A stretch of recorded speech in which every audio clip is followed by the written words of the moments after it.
Welcome to Eternal Paradigm. Together, we're uncovering human experience by exploring physical, mental, emotional, and spiritual stories. With me, your host, Ermi Ravel.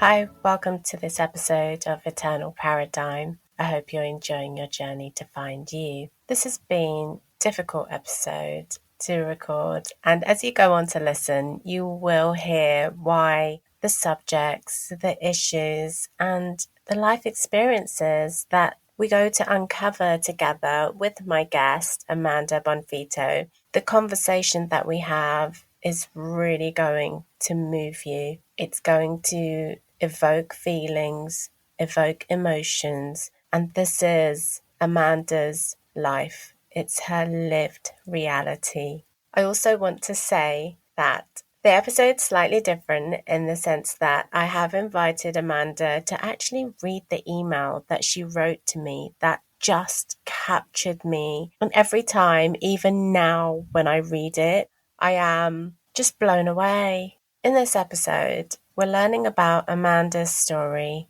and how the shocking and untimely loss of her son changed her absolute perspective on life. Amanda has graciously joined me and let me ask her questions, and some were incredibly difficult, but she responded to them beautifully.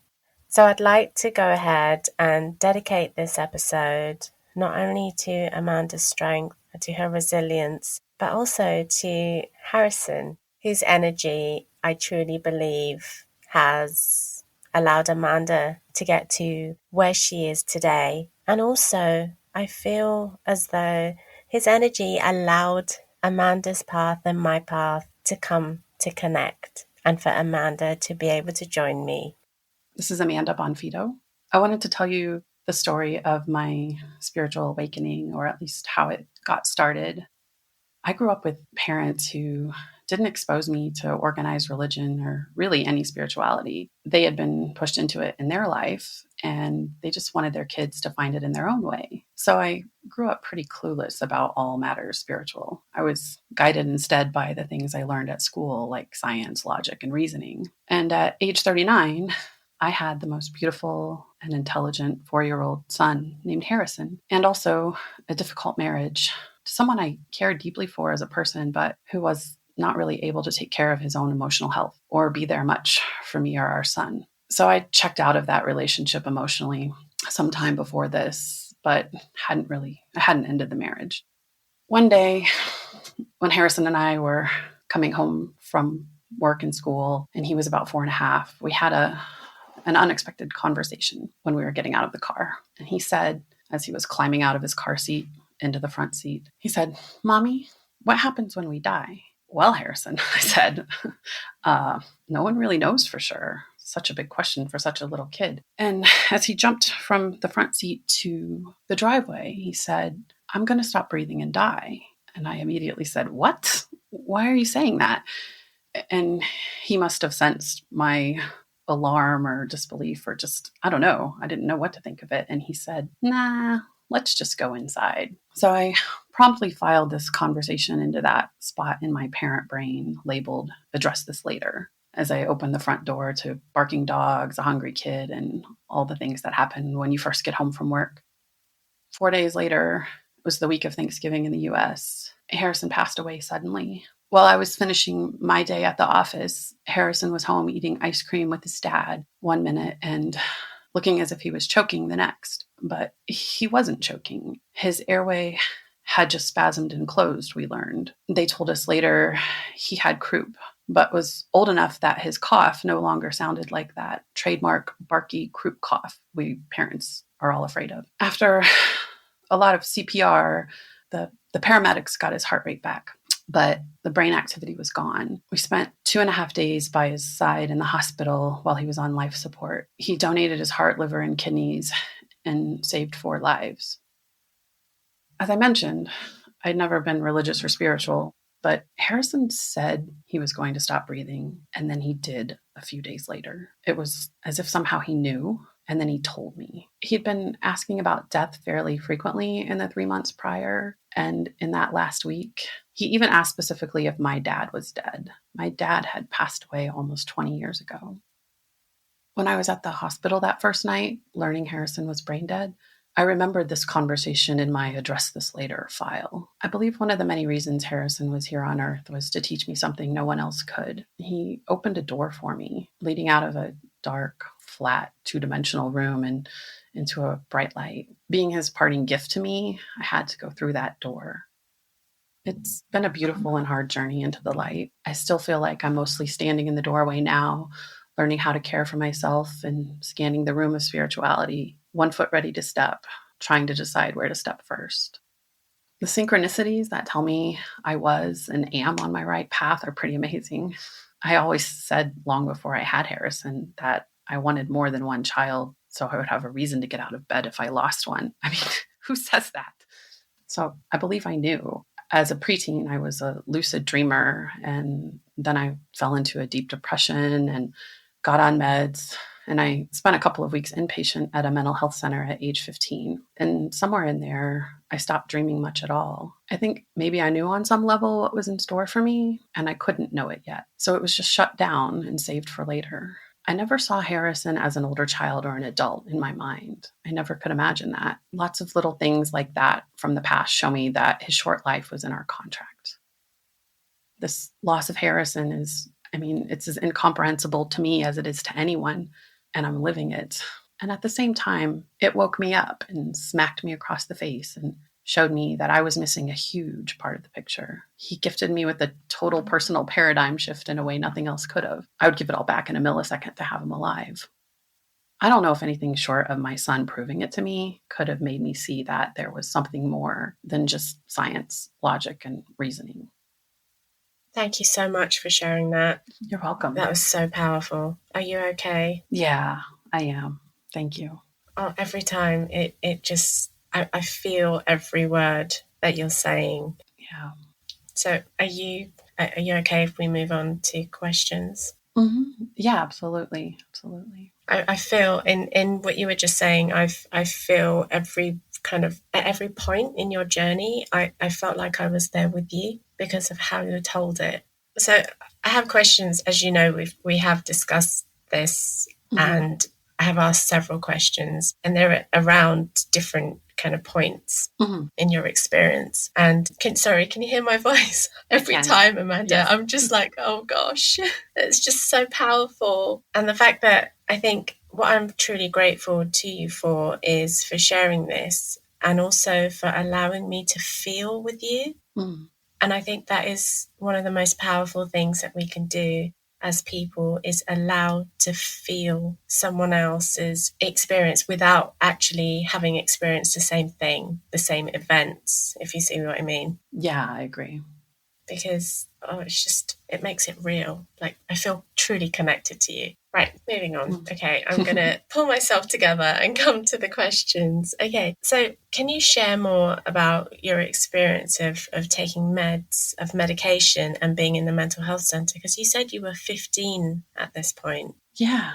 I mean, a 15-year-old to be at that point, at that stage in your life. And there are two reasons I ask this, is because here in the UK, mental health and just the medical side of dealing with depression in teenagers is quite different to how it's handled in America. So it would be interesting to hear what that was like for you personally, if you're cool to share. Yeah. When I was around 13 or 14, I had a fantastic counselor at school, and he noticed that I seemed to be pretty depressed, and he, brought my mom in, and she was very receptive and got me a therapist right away. And it was probably a year or so of therapy when I just wasn't really feeling much better. And she suggested I see a psychiatrist and try some medication. And I hesitated for a very long time because I was really worried it would change who I was. I felt like so much of how I was feeling was who I am. And it's funny, I'm remembering my stepmother saying just last week,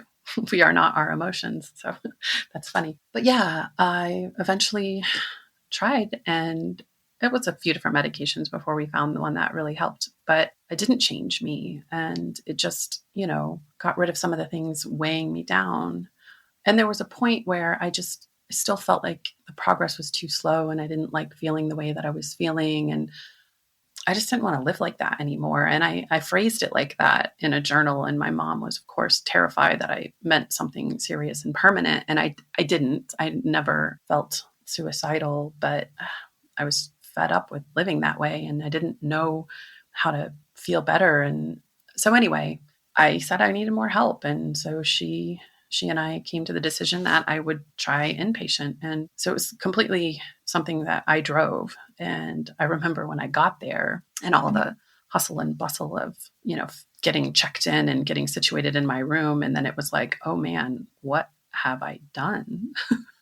I am in this place and I can't leave. And I mean, I could have, I'm sure I could have, but so I realized I had to do the work to get out. And that was the reason I was there. I wanted help. I wanted to feel better. And I don't know, probably was one of their better patients in that I was willing to do the things. I wasn't being a stubborn teenager who was put there, without wanting to be there. But it was helpful. It was 2 weeks. It was scary. And when I got back to school, people had heard things, so I had to deal with that. But I'm glad I went, and I don't remember a lot of details of what I learned in there or what we did.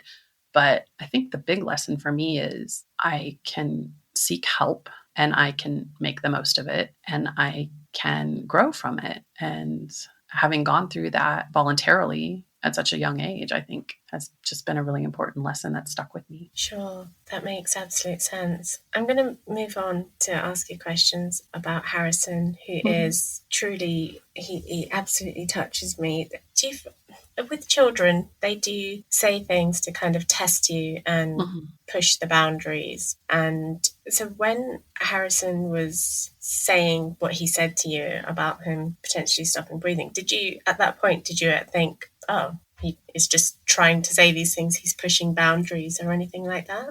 I mean, it was kind of weird because he wasn't upset, it wasn't like a tantrumy threat kind of thing that can happen. It was really inquisitive the way he asked what happens. I mean, it kind of came out of nowhere. But like I said, he had been talking about it off and on, not like he was ruminating on it and stuck on it, but it would come up in conversation, just the topic of death. And his dad and I were kind of trying to figure out where that came from. And I assumed maybe something at school, and he assumed it was from the Transformers movie they watched together. But I even have a text on my phone from 2 months prior mentioning to his therapist that he's talking about death a bit. So, maybe have a chat with him about it and see if there's anything to be alarmed about. But at the moment when he said it, I was kind of stunned. But I remember as I was walking to the front door thinking, man, kids do say some crazy things. And then I, opened the door and it immediately got pushed back in my mind. I can totally relate to that. Kids do say some crazy things while they're trying to process. You mentioned when you were speaking, having a contract with Harrison. Yeah. Can you share a little bit more about what that means to you? Yeah. So that night in the hospital, as I'm processing the fact that he's not coming home with me, I think I immediately turned to trying to understand it, because that's just, you can do two things when something like this happens. You can shut down or you can function. And as I've learned about myself is I'm a bit of an overfunctioner. So I was just, sifting through everything. Like somewhere in that evening, that conversation came back to me and I was like, oh, wow. And at first, I remembered that I had said many times that I felt like I needed more than one child in case I lost one. And I was thinking, oh man, did I just put that out there in the universe? And I called my stepmother to process through that.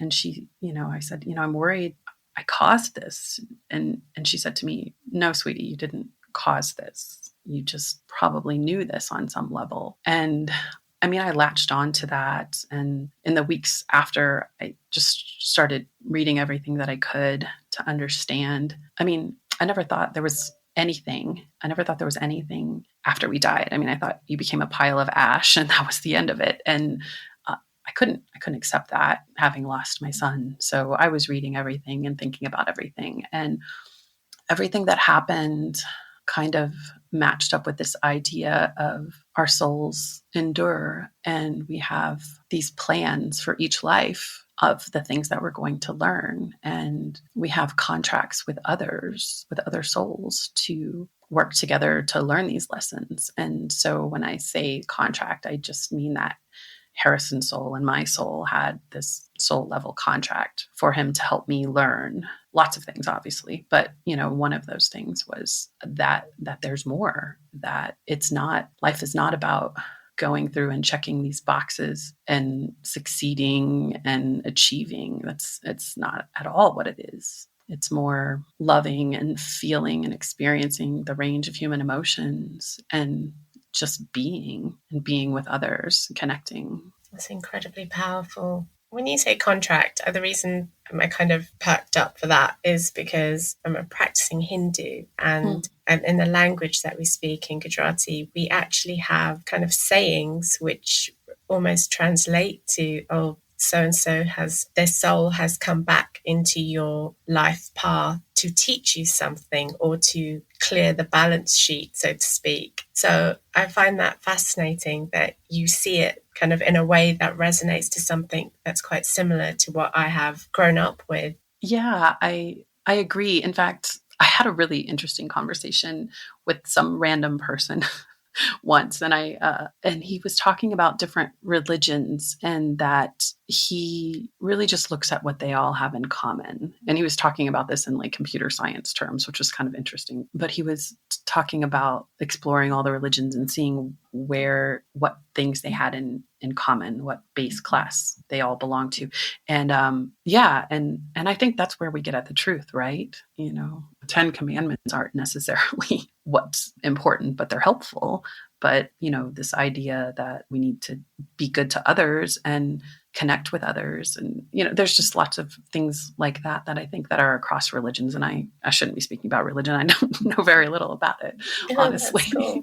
But yeah, that's the interesting thing, is where we all feel this deep understanding that might have come from a different place, but we all get there. I think that's where the truth is. Yeah.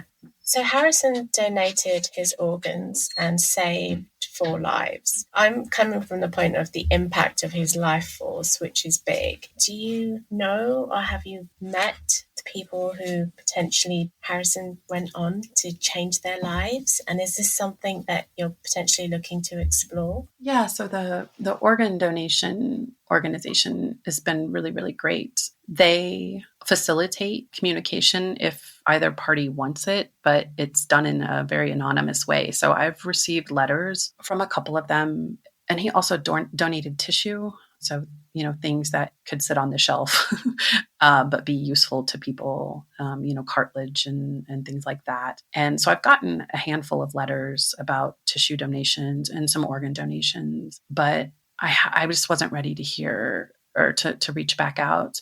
And I think part of it was we thought that his organs were going to children, but his kidneys did not. His kidneys went to adults, and I've heard from them. But I'm really curious about the children that he saved, especially because that was really meaningful in the moment. And the day that he was declared brain dead, it's a long process to do it. It's 36 hours. And once they declared him, they were able to call families to set up the surgeries for the organ donation. And we felt really grateful that those families got that call on Thanksgiving Day here. And I would really love to hear how those children are doing. But I guess I'm not ready to speak to anyone directly. Sure, absolutely. That's amazing. That is amazing, though. The fact that it's so, to have that phone call on Thanksgiving, the power of that is immense, immense. Yeah. I mean, that was, it made us feel good that they got that chance, they got that hope, and in such a beautiful way. We were able to set aside our grief to appreciate that. You say that you believe one of the many reasons Harrison's was here on Earth was to teach you something that no one else could. And I think a lot of what you've said has already put that kind of into some sort of perspective. But how can you share more about, can you give specifics on what these lessons are and how you've coped? Yeah. I mean, I learned through parenting him that it didn't really matter what my career was, what I did from 9 to 5. What mattered was the time we got to connect with each other, how I got to re-experience childhood through it, from a different perspective, and watching him grow and learn. And that was one of the hard things right away was, he was 4.5. I was constantly narrating everything, explaining every little thing we did and answering questions. And that was so much a part of my life. And that was a big loss, was getting to share all of that with him. And, I remember him being like 3 and I had my phone out. I was doing something on my phone and he would say, phone away, phone away. And because he was showing me that's not important. What's important is me and you and what we're doing here. And just so many little things like that. It's interesting because growing up without that spiritual background, my sister and I mostly just looked at what was going on around us to see what we were supposed to do, right? That's what any child does. And so we were both very driven to achievement because we just watched what people achieved and what they did in their lives. And it took me until I had him to see that stuff doesn't really matter. I've checked most of the boxes that I feel like I learned that we're supposed to check. And most of those boxes have subsequently been unchecked and undone in my life. And I'm happy. I really am. Even with this loss, I'm happy. I'm not happy about that, but I'm happy because my life is full of connection with others and the opportunity to help others. And a lot of that I wouldn't have had if I didn't have him to show me. That's an incredibly powerful and beautiful way of not so much of an acceptance, but a way of being in acceptance. Yeah. Yeah. So you say that I still feel like I'm mostly standing in the doorway now, scanning the room of spirituality with one foot ready to step, deciding where to step first. And again, when you said that kind of I got goosebumps, because can you describe what the room of spirituality looks like and what does it feel like to you? Yeah. So I'm laughing because I'm really, really good at, I have been talking for years about meditating, and my stepmother's great. She's like, Amanda, you just need to do it. You just need to start doing something. It doesn't matter what. And I'm like, no. I'm reading about it. I'm talking to people, doing quote research. And I feel like I'm standing at this door, right? And it's cracked open and there's so much light. And I'm like, even maybe just my hands on the doorknob and I'm feeling the warmth of the light. And I'm like afraid to look. I need to read more. I need to talk to more people. I need to figure more out. I can't do it yet, So I don't quite know what the room looks like yet. And I just need to do it. But it feels warm, like warm and a sun is shining on you, warming up your whole body kind of way. I get that. Do you think you've been using your kind of intellectual rationalizing, I must have all the information first, Yeah. so you know it from every angle? Or something. I don't know. I don't know what my block is there. And if anyone has any ideas, let me know. That is interesting. So, oh gosh. So would you say that meditation, once you get past your block, will be one of those? Because it sounds like you've been able to spend a lot of time in self-reflection and contemplation, which are forms of meditation. They're forms Right. of meditative practice. So you're already kind of there. Right. Yeah. So I think that that's it. Like I have this preconceived notion that I need to sit quietly and still my mind. There was a time when I was like 8 years old and my dad was trying to teach me to meditate. And I just remember sitting there wanting to cry because I couldn't stop my mind from, thoughts going through it. And I was frustrated because if I can't do something, I get really frustrated. And my default reaction is to cry. Still is.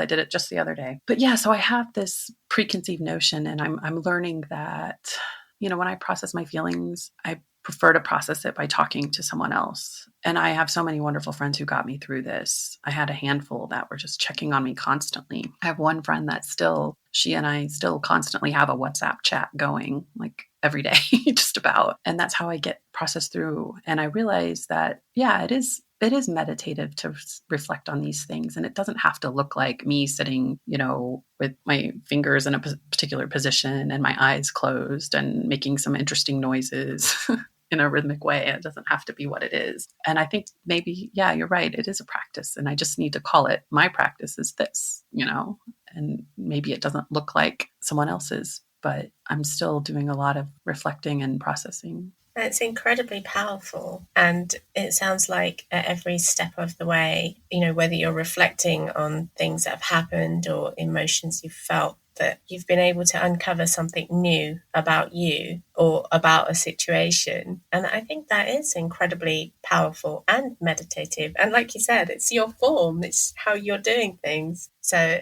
there's no need to get frustrated. Yeah. Yeah. Yeah, there's one thing that I've learned since he passed, that so I have a team of therapists. It's kind of funny. I see Harrison's therapist now, and she has taught me to, and I'm sure other people have contributed to this as well, but I remember at first with her where I was trying to choose between doing A or B about something. And she was like, okay, Amanda, well, what does it feel like if you do A versus what does it feel like if you do B? And then my answer was clear, right?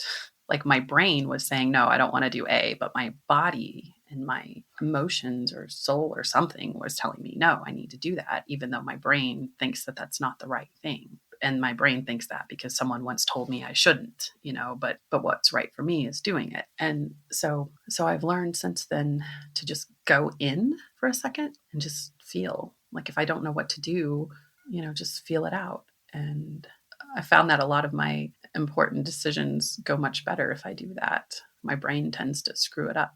Yes, the brain. It has its own agenda. It certainly does.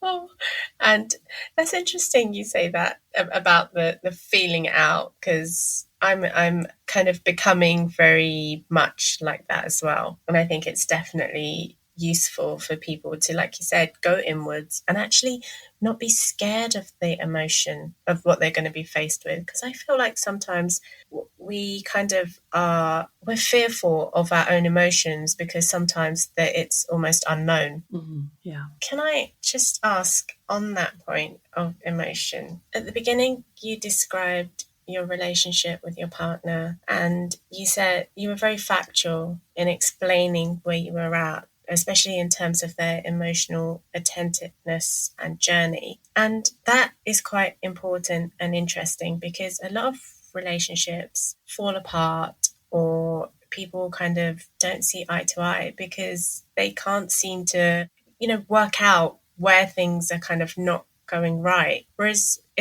did you get to this point of understanding this relationship afterwards that, your partner wasn't good at kind of attending to their own needs? Was that a reflection afterwards, or was it very apparent to you in it? And do you see what I mean? Do you mean after Harrison passed or after the relationship? It could be in both contexts. Right. Well, yeah. So no, it was something that I was aware of for a long time. And I was actually ready to act. I was ready to leave because I realized I needed Harrison to see. I was ready to leave before Harrison died because I needed him to be around adults who could tend to their emotional health because he needed to be able to do that. And I also wanted him to see what a deeply loving and full relationship, giving on both sides was like. And I hesitated for a long time because I didn't want to get in the way of their relationship with each other. But it became clear to me that it was best for Harrison and for myself and for my partner for us to not be together. But I came to that decision days before he died and had not shared that with him yet. So it got put on hold. But it took me a long time to get to the point where I realized that what was best for me and Harrison might hurt someone, might hurt all of us, but it was still important for everyone's growth.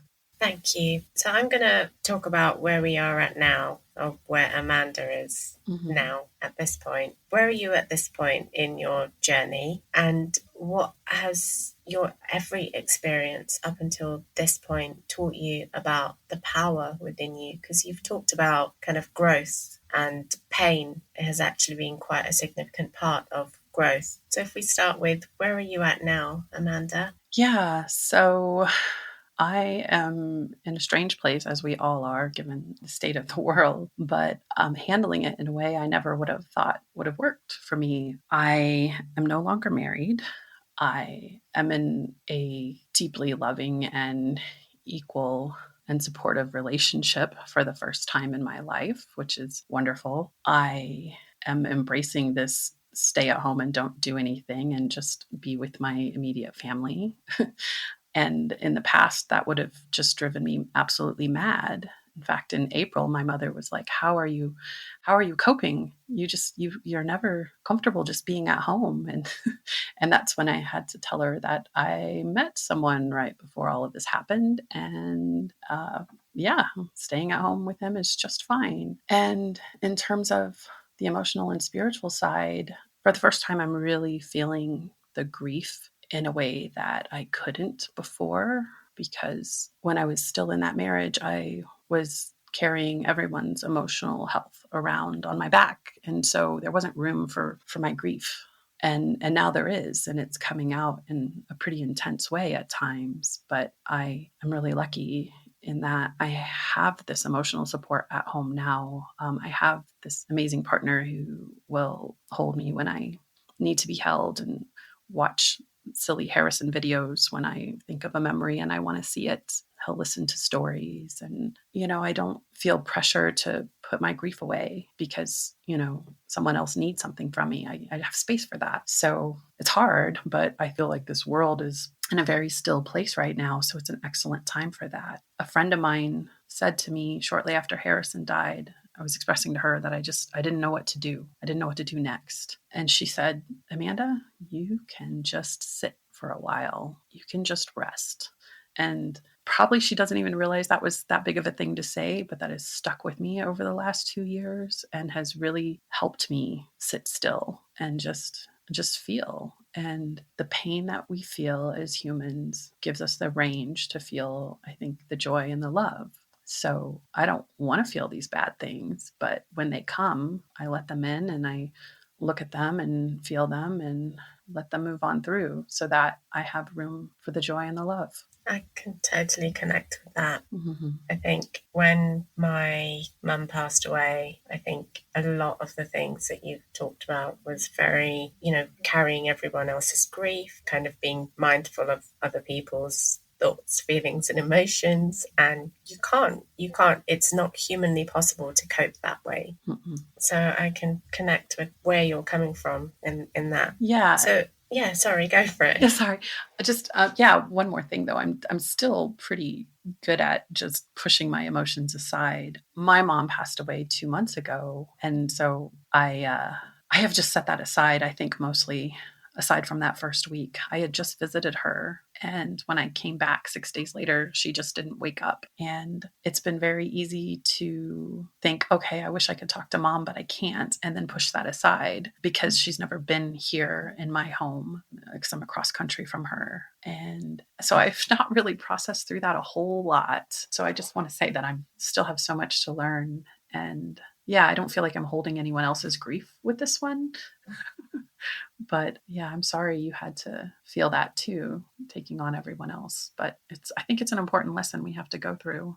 I think you're absolutely right. Absolutely right. What's been amazing for me in hearing you speak and just connecting with you is, for me, I genuinely feel like Harrison's energy has touched me. And I feel like this connection has been possible because of that. And I'm a huge believer in the power of energy that people bring with them and the almost like the waves or the ripples of those energies. So I can talk to people who think I'm totally kooky, but I don't know. You may think I'm totally like out there, but it just feels so amazing just to hear about him and hear you talking about him. And I know you mentioned also, I'm really sorry to hear about your mum, and I'm fully connect and understand with what you're saying, that you haven't had a chance to come to that yet, but like you said, that you're still learning. Yeah. Are you okay? Yeah. And I absolutely believe that you definitely felt his energy. Harrison's been very good at reaching out to me through others, I found. And there was one day that it's like he reached out and kind of gave signs to 3 different people who all came to me within a 24-hour period to tell me this dream or this experience they had that was related to him. And it was funny because the few days before, I was just like, I just need to hear from you, kid. I need something. And then the third story came along that day, and I was like, whoa, buddy, that's enough. You are overwhelming me. I am so glad you're here. I'm so glad you're reaching out to me through people who I care about. But whew, that's a bit much. So yeah, I absolutely believe. I don't think you're cuckoo at all for feeling that energy. I totally believe in that. That's so good. Would you like to leave a question for the listeners? Is there anything you'd like them to think about or reflect on? Yeah, actually, this might be a good point to mention. I'm kind of working on the concept for a podcast of my own, and it's going to be called This Won't Break You. And what I really want to know about is the hard stuff we go through, and how it doesn't have to break you, and how do people, process through it in such a way that they can continue to live fully and not shut down. So I would love for everyone to think about the hard stuff and how it helped them thrive in some way. I hope you enjoyed that. Thank you for joining me for this episode of Eternal Paradigm. Join me next time.